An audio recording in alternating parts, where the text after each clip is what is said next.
Thank you to welcome you to this talk. I'm Louis-Marie. I'm Dox42 expert, and I develop some components, custom data sources, custom output actions, and I will present you some use cases about SharePoint integration, JSON integration, and especially what we discussed this morning around Nintex integration in Nintex workflow.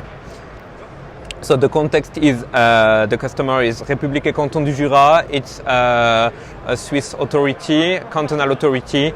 We are around 1,600 people, and we use Dox42 server for main of our use cases. SharePoint integration and JSON integration are the two main integrations that we have in the company.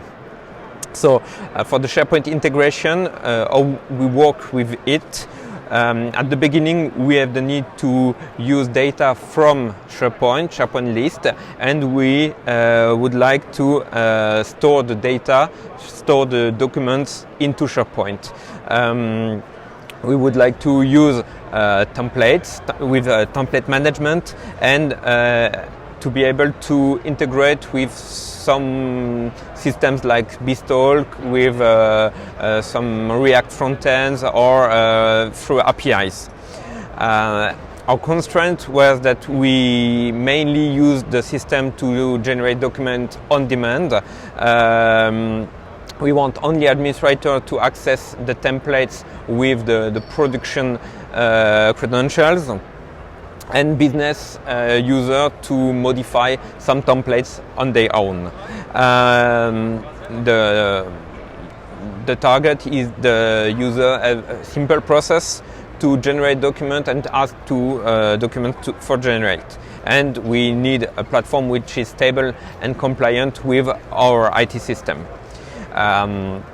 In this solution, business and IT had implemented the templates together, and then we deploy the templates.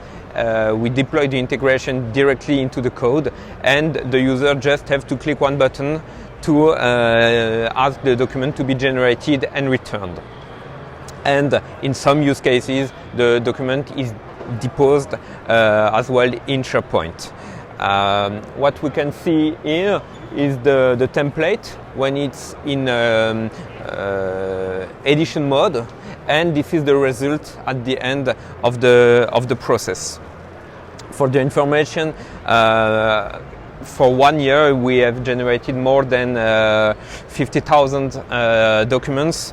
We have more than 100 templates in use, and in main context, less than 2 days between the needs from the business and go to prod, including the templates elaboration.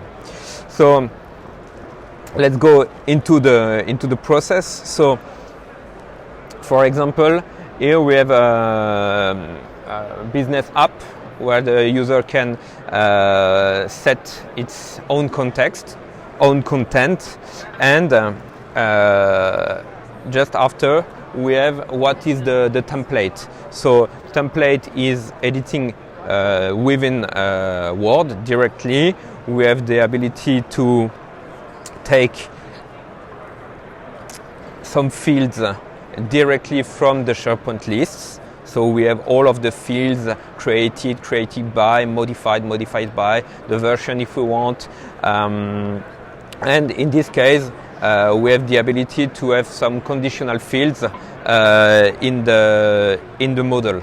So if in this case, if the field urgency isn't true, this block of text wouldn't appear.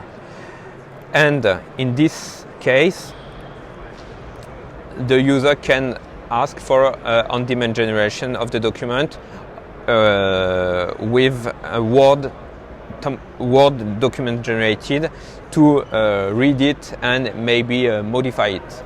So here is the text, so you can see that the presentation is clearly near what is in the template, and in this case I don't have the flag is urgency. If I just edit my item, I edit it here, and I want to ask for urgency, I can put the reason.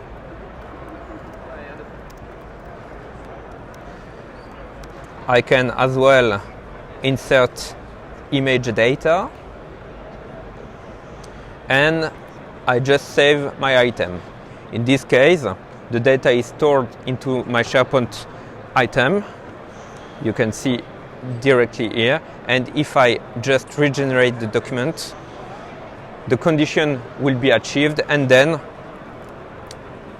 the generated document will cover the urgency with directly the content I put. During this process, at the end, there is an Nintex workflow which is triggered by a status update, and then you can see that in my workflow designer here I have the Dox42 SharePoint action. It is a Nintex user-defined action that you can deploy on your environment.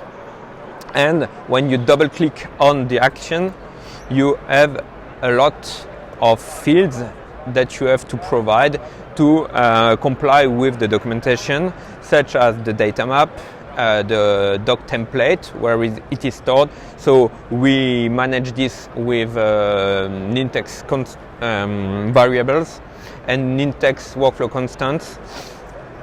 We can define the file name, the document library where we want to store the document, and eventually, if you want to, you can put the document directly into a subfolder of the document library.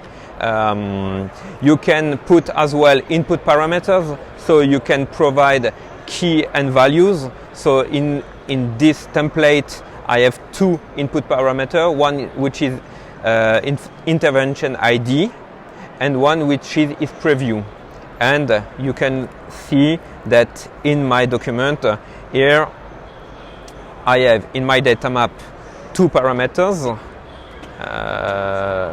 and that I have my input parameter is preview. What I do is within one of my data source, I created dynamic field which is named filigrane watermark, and the rule of this dynamic field is if the input parameter is preview equals true, then the result is preview, and else the field is clear. And directly in my document, I can go into the watermark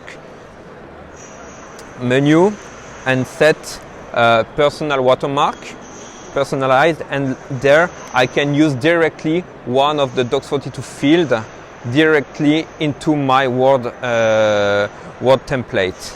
And at the end of the process, when Nintex has done all of the stuff, the document is put directly into the doc library, into the subfolder that I defined.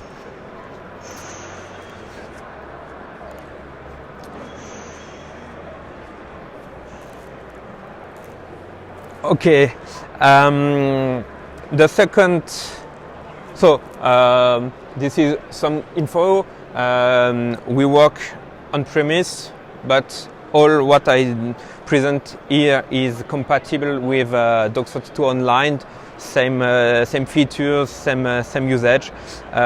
We use this only out of the box features from Dox42. No need to acquire a new component or more license than what is in the package. Templates and data map and parameter files are hosted over a SharePoint site, and we return Word and PDF documents. The second integration is JSON integration, how to work with JSON into our Dox42 context. So we had the need to load data from JSON structure, JSON complex structures sometimes, and to use it in the same way of integrations. Especially, we have a bespoke batch which pulls some data from SharePoint and try to generate documents. The constraints was the same, and the final process is globally the same. What we can see here is an example with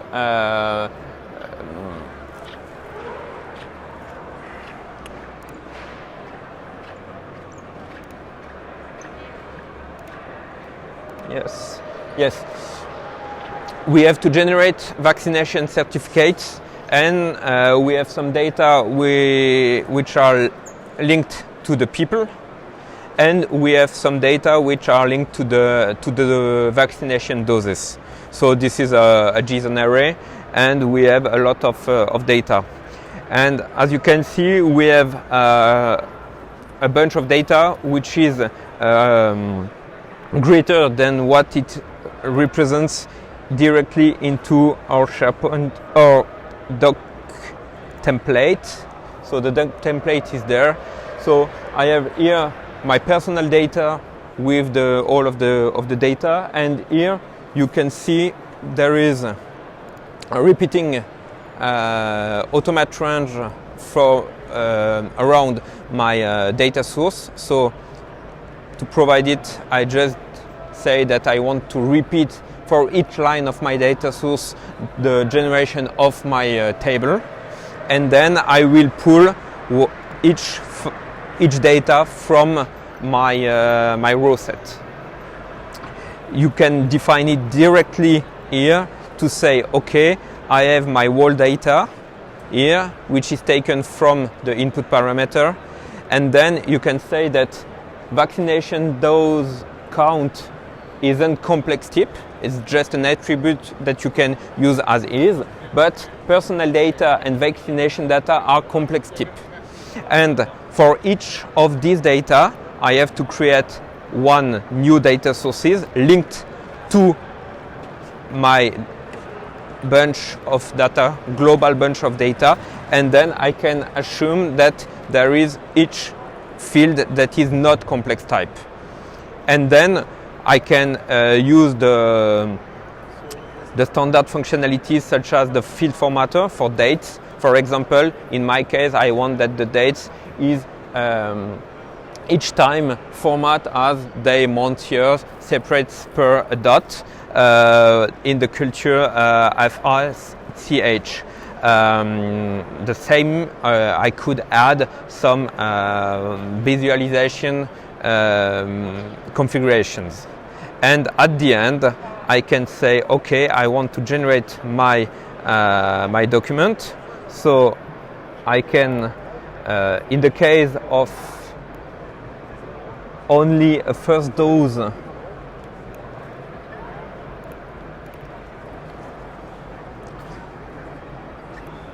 I can say, okay, please generate the document, and then I will have the personal data and the first vaccination dose. And for another people who have all of the vaccination data, all the vaccination doses, 3 doses, for example, we have the generation with the same data map. So the power of the usage is to take think about the data structure and how you would manage it. But at the end, you have something which is very clear and very easy to manage and to implement for the rest.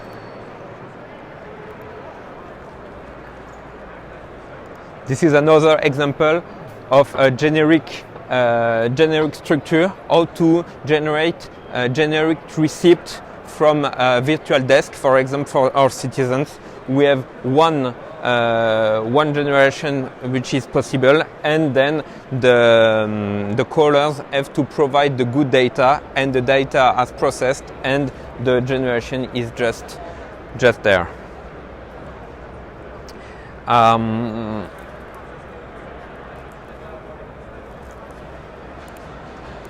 Yeah.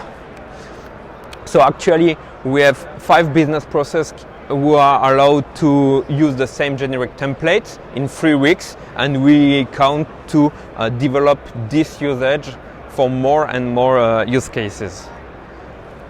This way, the same way, we have data sources, so JSON data as input parameter, and after JSON data sources to process and to parse the data, only out-of-the-box features, and the result is generated from Word and PDF files. So if you have some question now, I can answer some.